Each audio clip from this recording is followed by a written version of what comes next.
ಯೋಗ್ಯತೆಗಳನ್ನ ಬೇರೆಯವರೆಲ್ಲರೂ ಬೆಳ್ಸಲ್ಲ, ನಮ್ಮಷ್ಟಕ್ಕೆ ನಾವು ಬೆಳಿಬೇಕು.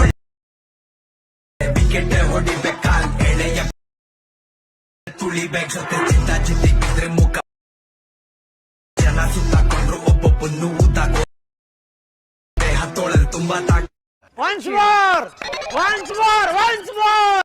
ಯೋಗ್ಯತೆಗಳನ್ನ ಬೇರೆಯವರೆಲ್ಲರೂ ಬೆಳ್ಸಲ್ಲ, ನಮ್ಮಷ್ಟಕ್ಕೆ ನಾವು ಬೆಳಿಬೇಕು.